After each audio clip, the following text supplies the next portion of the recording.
Good morning, everyone. Welcome to Pre-Market News and Views by In the Money Stocks. Today is January 21st, 2014. Thank you all for tuning in.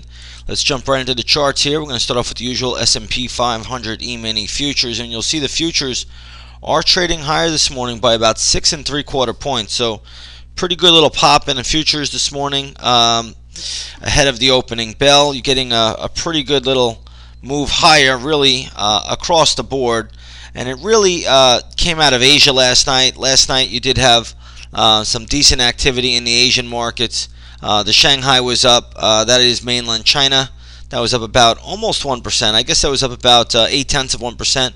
And the Nikkei 225 index was up 1%. So again, whenever China rises and the Nikkei 225 index rises, usually the U.S. markets will open up pretty strong.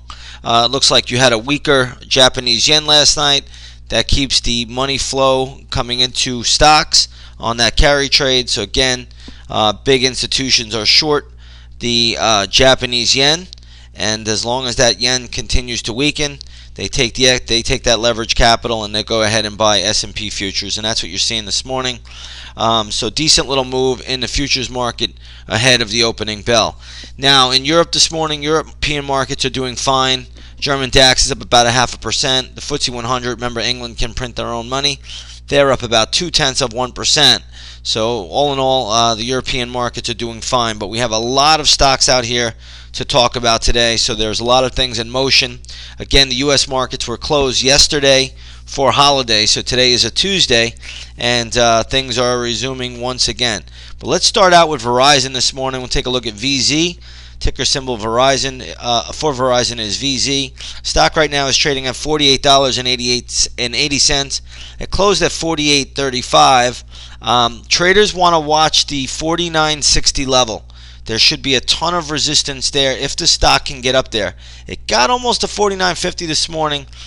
Just watch the $49.60 level. This is where Verizon should hit pretty good intraday resistance. So again, you want to keep that level on your radar. This is just an intraday level, nothing more than that, but that should be pretty good resistance around $49.60 should the stock get back up to that area. It got to $49.50 earlier and then retreated, but we'll watch that one there. It looks like the company did report earnings. Again, how good they were or how bad they were, you could check that out for yourself, but I think they beat by a penny. But I'm not going to make too much out of earnings. We really only care about the market reaction. I could care less what the company says or does. So we'll keep Verizon on the radar today. Again, a lot of resistance at $49.60 should the stock get to that level. Next stock I was looking at this morning was TRV, which is Travelers Company. This is the big insurance group. Again, this stock is slipping a little bit. It closed at $86.47. Right now trading at $86.25. I don't really see anything good or anything terrible. It's kind of just a little bit lower than where it closed. There's still a fair amount of support around this 86 area. Even the $85 area has a lot of intraday support. So I'm not really 100% sure where this one will go. But I will say this. By some chance this stock really tumbles today, watch the $81 area, $81.25. There's going to be a really good level there should the stock trade down to that level. But I'm not sure it gets there. But if it does, that would be a spot I would be looking at intraday for a bounce. Let's take a look at Delta Airlines. Delta came out with earnings. I guess the earnings were decent. I'm not really sure really what they were, but I do know that the stock did report earnings a little earlier. I guess they beat by a little bit, but either way, the stock right now probably stalls out around the $32.50, $32.60 level. I just can't really see much more upside without a pullback or some consolidation. So again, don't look for too much out of Delta. $32.50, $32.60. It's probably the maximum upside that the stock will have today. Let's take a look at Baker Hughes. This is the oil services company. The stock closed at $54.14. I think they reported earnings as well. Traded all the way up to $56 here before retreating a little bit. I really think 56 is still going to be pretty good daily chart and intraday chart resistance. So I wouldn't expect much more upside than 56. It already tested that level in the pre-market here. But I really have a hard time seeing the stock go above that level. Aggressive traders, if you want to fade it on a Pierce of 56, you can do that.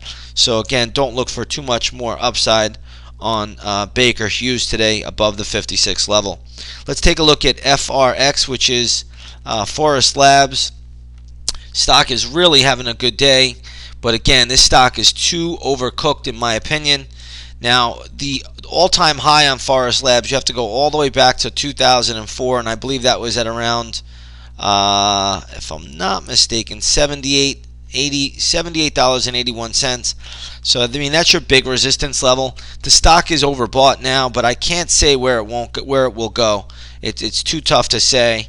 But I really would not touch Forest Labs with a 10-foot pole right now at these levels. It's just overbloated, coming into big resistance points. I would leave this stock alone. It is way extended. Again, this is one of the ways that the institutional money will bait traders in, and then it will take the stock, pull the rug out from underneath it, and they'll start to distribute and sell stock. So be real careful with Forest Labs here. I would not be joining the long side of this trade, or the buy side for that matter. Let this thing pull back. It needs to. It's way overbought. If I had a better level, I would actually even look to short the stock. But this is a tough one, and we'll see how it plays out. Next one I want to take a look at is another one, which is ILMN, which is ILMN. This is another biotech company. This is having a big gap up this morning. Don't touch this one either. This is way overdone, overbloated. It's a fade candidate. It's just that it's at a new all-time high. I don't have good past history to go off of when stocks make new highs to find good shorting levels, but I'll just say this: do not buy this equity up here at these levels. Stock was upgraded today by JP Morgan, I believe, and a few other firms. Let it pull back, let it consolidate. You do not want to own this thing today. So leave this one alone. If I had a level, I would short this too, but I just don't have it because it is a new all-time high. So you have to be a little bit careful with these. Whenever you see these stocks make these kind of moves, it becomes it's a very tough endeavor to try to own these things. Let's take a look at gold. Gold is getting hit today. All right, so let's go back to the gold market. I'll put in the GLD here, and gold is getting hit. It's down over $14 today, so first time in a while we've seen gold take a pretty good hit. The GLD closed at 120.93. It's now trading at $119.38. So you can see a pretty good pullback for gold today, and that's all on the back of a stronger dollar yen. So basically, anytime you see dollar yen make a move higher, and I'll show it to you more so on a daily chart, you get a view of it. That made a nice pop. So anytime dollar yen is higher, gold is going to be weaker. But if the dollar yen chart starts to come down, it means the yen. When this comes down, the yen strengthens. If that happens, gold will start to catch a bid. So keep the GLD on watch today. It might be a good day trading vehicle today, especially if we get some volatility in the dollar yen chart. Looking over at oil this morning, if you take a look at light sweet crude, I'm seeing right now that light sweet crude is up about 29 cents to $94.89 a barrel.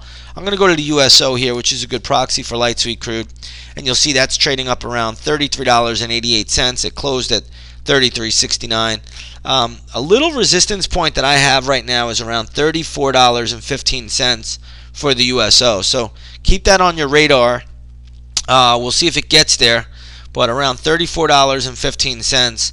That should be pretty good. Near-term resistance, also around 34.25, more resistance there. So we'll see how this all plays out, but you're coming up into some resistance levels a little bit higher from here, but just above the 34 area for the USO. Other than that, oil's having a pretty good morning. I don't know if we can make all that much out of it. For the most part, it's holding in there pretty well. So we got a lot of stocks in motion here.